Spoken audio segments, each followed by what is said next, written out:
നമസ്കാരം. ഇന്നലെ രാത്രിയായിരുന്നു നാടിന് നടുക്കിയ ഒരു സംഭവം ഉണ്ടായിരിക്കുന്നത്. തിരുനെല്ലി അപ്പപ്പാറയിൽ പ്രവീണ എന്ന യുവതിയെ കൂടെ പങ്കാളിയായിരുന്ന ദിലീഷ് എന്ന വ്യക്തി കൊലപ്പെടുന്ന സാഹചര്യമാണ് ഉണ്ടായിരിക്കുന്നത്. ഇദ്ദേഹത്തിന്റെ പ്രവീണയുടെ 2 മക്കളുടെ അമ്മയാണ് ഈ പ്രവീണയുടെ മൂത്ത മകൾക്കും ഈ അക്രമത്തിൽ പരിക്ക് പറ്റിയിട്ടുണ്ട്. രണ്ടാമത്തെ മകളുമായി പ്രതി ഇന്നലെ സാഹസികമായി കടന്നു കളയുന്ന സാഹചര്യമാണ് ഉണ്ടായിരിക്കുന്നത്. ഏതായാലും ഇന്നലെ രാത്രിയൊക്കെ കുട്ടിയെ കാണാതായപ്പോൾ വനത്തിലേക്ക് അങ്ങാനും വൈകുന്ന കുറച്ച് ഓടിക്കയറിയതായിരിക്കാം എന്നുള്ള സംശയങ്ങളൊക്കെ ഉണ്ടായിരുന്നു. പക്ഷേ ഇന്നലെ രാവിലെ 10 മണിയോട് കൂടി ഈ വീടിന് സമീപത്തുള്ള എസ്റ്റേറ്റിന് സമീപത്തുള്ള ആളൊഴിഞ്ഞ വീട്ടിൽ നിന്ന് ഈ കുട്ടിയും പ്രതിയും കണ്ടെത്തുന്ന സാഹചര്യമാണ് ഉണ്ടായിരിക്കുന്നത്. ഈ ആളൊഴിഞ്ഞ വീട്ടിലെത്തി ഓട് തുറന്ന് കുട്ടിയെ അകത്തിറക്കി ഈ പ്രതിയും കൂടി ഈ വീട്ടിൽ ഒളിച്ചിരിക്കുന്ന സാഹചര്യമാണ് ഉണ്ടായിരിക്കുന്നത്. വീട് ഡോഗ് സ്ക്വാഡ് അതുപോലെ തന്നെ RRT സംഘവും പോലീസും നാട്ടുകാരും ചേർന്ന് നടത്തിയ തിരച്ചിലിലാണ് ഈ ആളൊഴിഞ്ഞ വീട്ടിൽ നിന്ന് ഈ പ്രതിയെ പിടികൂടിയിരിക്കുന്നത്. ഈ കുട്ടിയും ഈ വീട്ടിൽ ഒളിപ്പിച്ചിരിക്കുകയായിരുന്നു. പ്രതിയുടെ കയ്യിൽ വാക്കത്തിയൊക്കെ ഉണ്ടായിരുന്നു. പ്രതിയെ സാഹസികമായി തന്നെ അല്ലെങ്കിൽ അനുനയിപ്പിച്ച് ആദ്യം കുട്ടിയെ രക്ഷപ്പെടുത്തുകയും പിന്നീട് ഈ പ്രതിയെ കസ്റ്റഡിയിലെടുക്കുന്ന സാഹചര്യമാണ് ഉണ്ടായിരിക്കുന്നത്.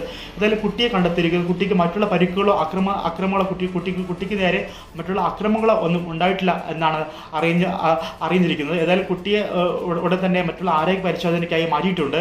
ഈ പ്രതിയെ തിരുനെല്ലി പോലീസ് കസ്റ്റഡിയിൽ എടുത്തിട്ടുണ്ട്. പോലീസ് വിശദമായി തന്നെ ചോദ്യം ചെയ്തു വരികയാണ്. ഈ 2 കുട്ടികളുള്ള സ്ത്രീയാണ് ഈ പ്രവീണ എന്ന വ്യക്തി. ഇവരുമായിട്ടുള്ള വാക്കുതർക്കമാണ് ഈ ആക്രമണത്തിലേക്ക് കലാശിച്ചത് എന്നാണ് അറിയാൻ സാധിക്കുന്നത്.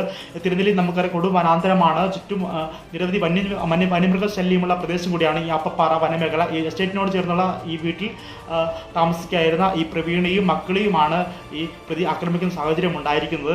അക്രമത്തിൽ ഇന്നലെ പ്രവീണ കൊലപ്പെടുന്ന സാഹചര്യമൊക്കെ ഉണ്ടായിരുന്നു. ഏതായാലും ഒരു നാടിന് തന്നെ ഞെട്ടിയുറച്ച സാഹചര്യമായിരുന്നു. കനത്ത കാറ്റും മഴയും ആയിരുന്നു ഇന്നലെ വയനാട് ജില്ലയുടെ പല ഭാഗത്തും. അപ്പപ്പാറയിലും അതുപോലെ തന്നെ തിരുനെല്ലിയിലൊക്കെ ഈ കൊടുവനാന്തരത്തോട് ചേർന്ന പ്രദേശങ്ങളിലൊക്കെയും കാറ്റും മഴയും ഒക്കെ ഉണ്ടായിരുന്നു. ഈ സാഹചര്യത്തിലായിരുന്നു ഇന്നലെ ഈ നാടിന് നടുക്കിയ ഇങ്ങനെ ഒരു വാർത്ത പുറത്ത് വന്നിരിക്കുന്നത്. ഏതായാലും ഇന്ന് രാവിലെ 10 മണിയോട് കൂടി തന്നെ ആയിരുന്നു ഇവരെ കണ്ടെത്തുന്ന സാഹചര്യം ഉണ്ടായിരിക്കുന്നത്. ഈ കുട്ടി ഒരുപക്ഷെ വയന്ന് വിറച്ച് കാട്ടിലേക്ക് പോയതായിരിക്കാം എന്നുള്ള കാര്യം ഇന്നലെ മുതൽ ഉള്ള ആശങ്ക. പക്ഷേ ഈ കുട്ടിയും കൊണ്ട് പ്രതി സാഹസികമായി അവിടെ തന്ത്രപൂർവ്വം കടന്നു കളയുന്ന സാഹചര്യമാണ് ഉണ്ടായത്. കുട്ടിയെ ഒളിപ്പിച്ച് ഇദ്ദേഹം ആ വീട്ടിൽ ഒളിക്കുന്ന സാഹചര്യമാണ് ഉണ്ടായിരിക്കുന്നത്. ഏതായാലും കുട്ടിയെ കണ്ടെത്തിയപ്പോൾ തന്നെ കുട്ടി വയന്ന് വിറച്ച ഒരു സാഹചര്യമാണ്. നമ്മൾക്കറിയാം, ചെറിയ പെൺകുട്ടിയാണ്.